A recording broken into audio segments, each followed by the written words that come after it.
The old trailer house stood silent, shrouded in the humid summer air. A stifling presence hung around it, a feeling Katie knew well. Years had passed, yet stepping onto the cracked concrete steps felt like stepping back into a nightmare she thought she'd escaped. She'd tried to outrun the memories, the whispers that clung to this place like cobwebs, but the past had a way of pulling you back. Brian waited by the rusting screen door, a strained smile on his face. He looked out of place, his city clothes jarring against the dilapidated backdrop. His presence here after all this time brought a different kind of unease, one that twisted in Katie's gut and told her some wounds never truly heal. Marge. The name sat heavy in the air, unspoken but ever present. The woman who was supposed to be a guardian, a source of comfort, had instead woven a tapestry of fear and uncertainty. Her frail figure was a constant reminder of the power she wielded, even now, from her darkened room at the end of the hall. Katie pushed open the door, the rusty hinges groaning in protest. The smell hit her first, that musty blend of decay and neglect. It was the smell of her childhood, of secrets buried deep and anxieties left to fester. Her heart pounded against her ribs, a frantic rhythm against the silence of the house.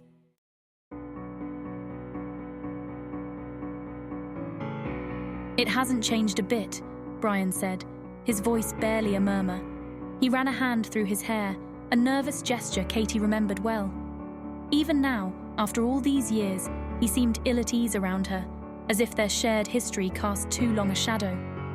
They stood in the cramped living room, furniture draped in dusty sheets, the air thick with the past.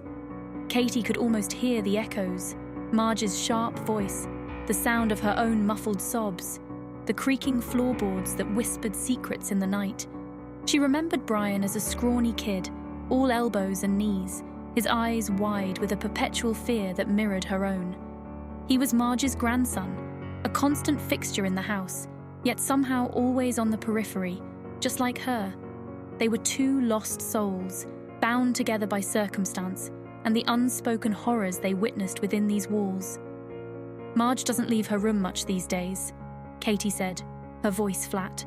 The words hung in the air, heavy with unspoken implications. They both knew why she was here, why Brian had contacted her after all these years. Marge was fading, and with her, the truth of what happened all those years ago.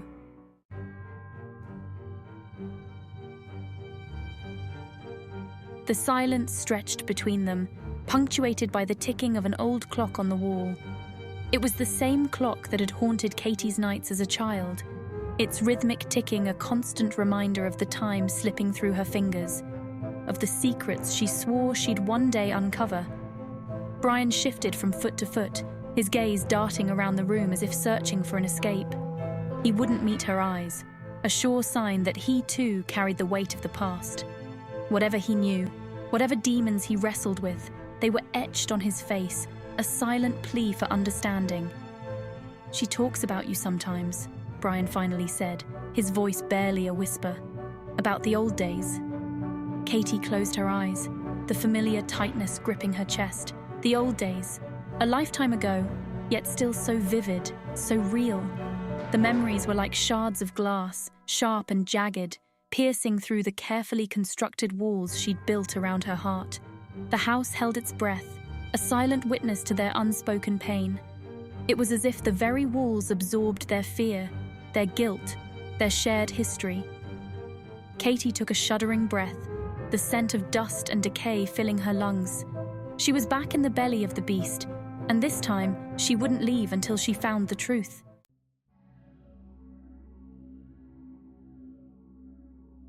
"What does she say?" Katie asked, her voice barely a whisper. She already knew the answer, could feel it clinging to her like the humid air, but she needed to hear him say it, needed to break the silence that stretched between them like a chasm. Brian ran a hand through his hair, the gesture almost identical to one Katie had seen countless times in her memories of his grandfather. It was unsettling, this echo of the past manifesting in the present. "Just things," he mumbled, avoiding her gaze. "About the other kids, about her." The words hung in the stale air, heavy with unspoken accusations. The other kids, the ones who came and went from Marge's care, their presence fleeting and their departures shrouded in whispers. And her, Abigail. The name was a ghost, a whisper in the darkness, forever tied to the secrets this house held. Katie swallowed hard, pushing down the memories that threatened to suffocate her. "She never told me anything about the others," she said, her voice strained, "just that they hadn't worked out, that they were troubled."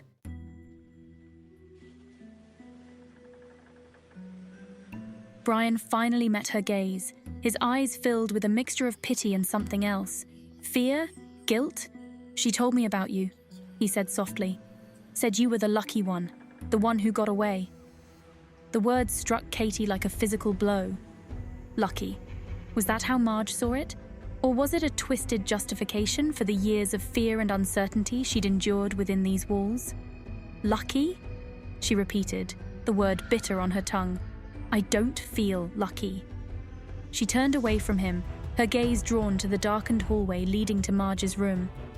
The door was slightly ajar, as if the woman herself was listening, her presence a palpable weight in the stifling air. Katie could almost feel her eyes on her back, cold and calculating. "What do you want me to do, Brian?" she asked, her voice tight. "What do you think I can do after all this time?"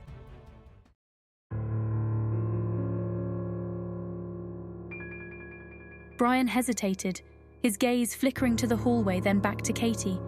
He seemed to be wrestling with something, his jaw clenched tight. "I found something," he finally said, his voice barely audible. "In the shed. The shed." Even the word sent a shiver down Katie's spine. It was a place of shadows and whispers, a forbidden zone in her childhood memories. Marge had kept it locked, its contents a mystery that had fueled countless nightmares. "What did you find?" Katie asked, her heart pounding in her chest. Brian reached into his pocket and pulled out a small, intricately carved wooden mask. It was weathered with age, the details worn smooth by time and handling. The eyes were empty sockets, staring back at Katie with an unnerving intensity.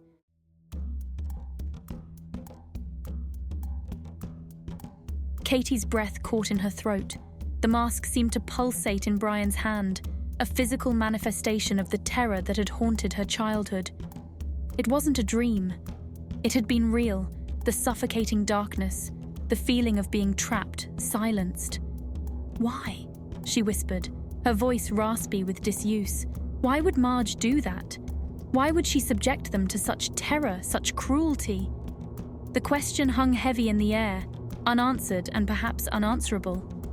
Brian shook his head, his gaze fixed on the mask, as if it held the answers they sought.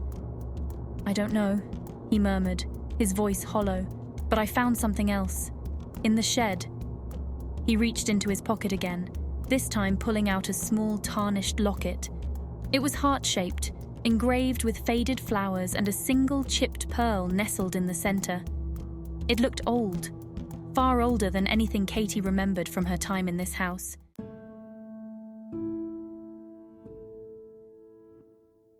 Katie took the locket, her fingers trembling slightly as she traced the delicate engravings.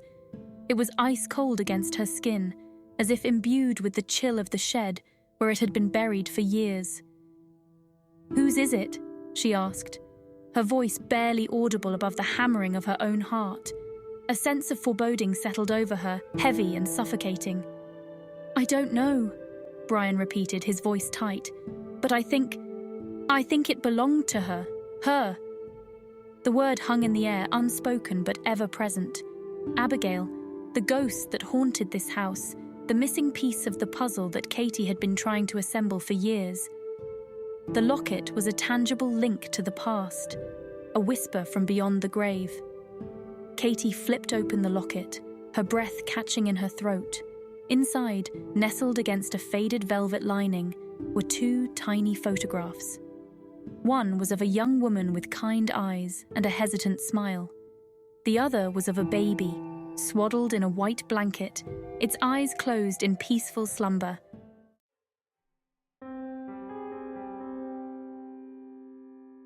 Katie stared at the photographs, her mind reeling.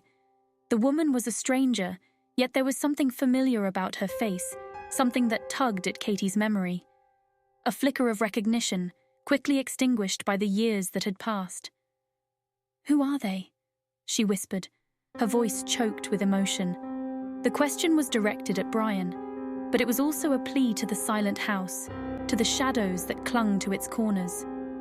Brian shook his head, his face pale.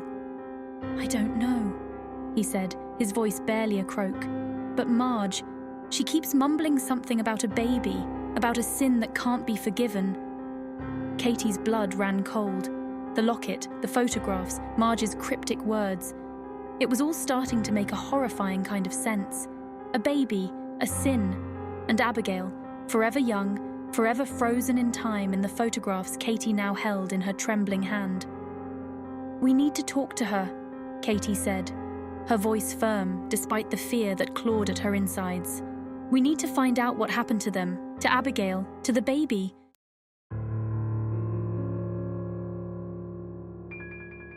Katie moved towards the hallway, her hand on the doorknob of Marge's room. The air grew heavy, the silence pressing down on her like a physical weight. She could almost hear the echo of Marge's voice, laced with a chilling mixture of warning and despair.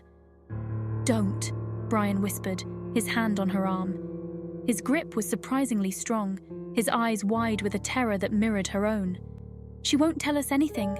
She can't." Katie hesitated, her hand hovering inches from the doorknob. Brian was right. Marge had built walls around herself, walls of silence and denial that seemed impenetrable. But what if just this once, they could break through? What if they could finally uncover the truth that had haunted this house for so long? She took a deep breath, steeling her nerves. She had to try. For Abigail, for the baby, for herself. She pushed open the door, stepping into the darkened room.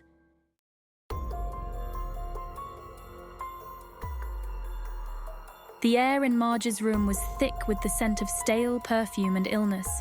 Heavy curtains blocked out the afternoon light, casting long, distorted shadows across the floor. Katie stepped inside, her heart pounding against her ribs like a trapped bird. She could sense Brian's hesitation behind her, his fear a palpable presence in the oppressive stillness.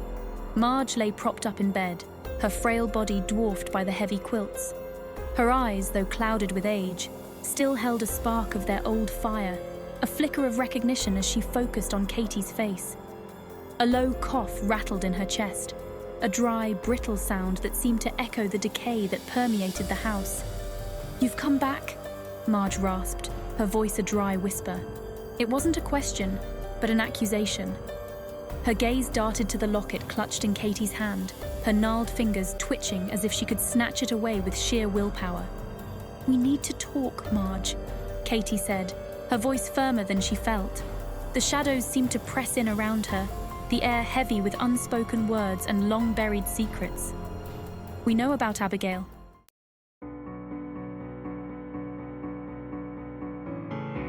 Marge's eyes widened slightly, a flicker of something akin to fear crossing her features. She opened her mouth as if to speak, then hesitated, her gaze darting nervously around the room. The silence stretched, punctuated only by the ticking of the old clock on the wall, a constant reminder of time slipping away. "She was a good girl," Marge finally whispered, her voice barely audible. "A quiet girl, not like the others." Katie took a step closer, her heart pounding in her chest. "What happened to her, Marge?" she asked, her voice trembling with a mixture of fear and anticipation. "Where did she go?" Marge's gaze dropped to her lap, her fingers twisting the frayed edge of the quilt. She left," she murmured, her voice barely a whisper. "Ran away, like the others." "That's not true," Brian said, his voice sharp with accusation. He stepped into the room, his fear momentarily forgotten in the face of his grandmother's blatant lie. "We found the locket, Marge, and the pictures. We know she had a baby."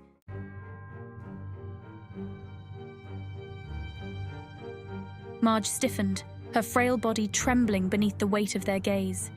Her eyes, now wide with a mixture of fear and desperation, darted between Katie and Brian, searching for an escape route that didn't exist.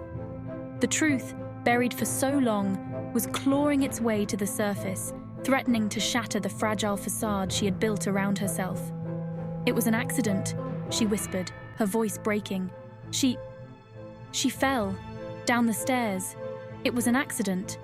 Katie felt a chill run down her spine. The words were spoken with a conviction that was both terrifying and heartbreaking. Was Marge telling the truth? Or was this just another layer of lies, a desperate attempt to protect herself from the consequences of her actions? "And the baby?" Katie asked, her voice barely a whisper. "What happened to Abigail's baby?" Marge squeezed her eyes shut, a single tear tracing a path down her wrinkled cheek. "Gone," she whispered, her voice choked with anguish. "Taken, like the others. Like the..."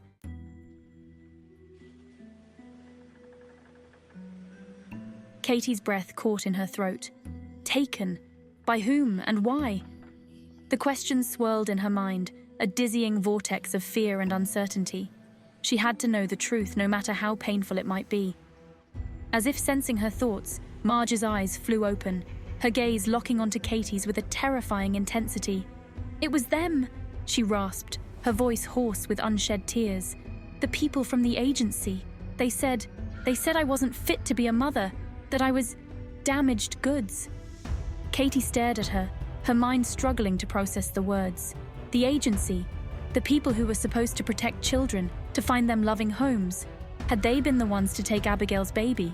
And what about the other children? The ones who had supposedly run away, had they met a similar fate?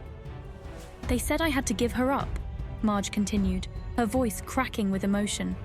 "Said it was for the best, but I couldn't. I wouldn't. She was all I had left."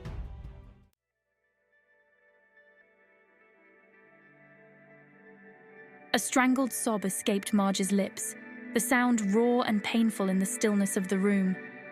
"I tried to protect her," she whispered, her voice breaking.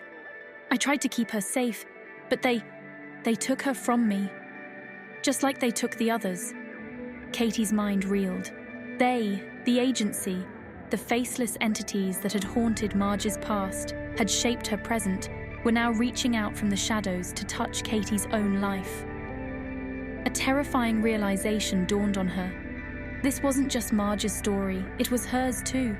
They were bound together by a shared history of loss and pain, victims of a system designed to protect the vulnerable, yet had instead preyed upon them. Brian stared at his grandmother, his face pale with shock.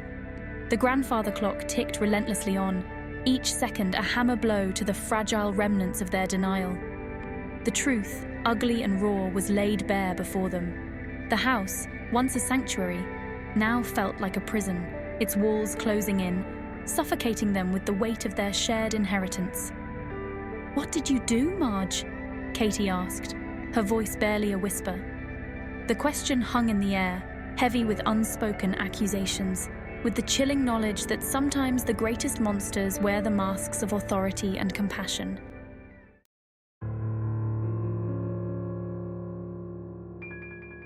Marge's eyes, clouded with age and regret, met Katie's. It was the look of a cornered animal, desperate and dangerous. "I did what I had to do," she rasped, her voice laced with a chilling mixture of defiance and despair. "I protected my own." A wave of nausea washed over Katie. What had Marge done? What lengths had she gone to in her desperate attempt to keep her family, her twisted version of love, intact? The locket felt heavy in her hand, a tangible reminder of the innocent lives that had been lost, the secrets that still whispered within these walls. Suddenly, a jarring note pierced the oppressive silence. Brian's cell phone. He fumbled for it, his hand shaking, his gaze fixed on his grandmother. "It's my mom," he said, his voice strained. "She wants to know if we're coming home." Home. The word sounded foreign, a distant concept in the face of the darkness that had enveloped them. Katie knew, with a certainty that chilled her to the bone, that there was no going back. The secrets of this house, the ghosts of its past, would follow them, forever entwined with their destinies.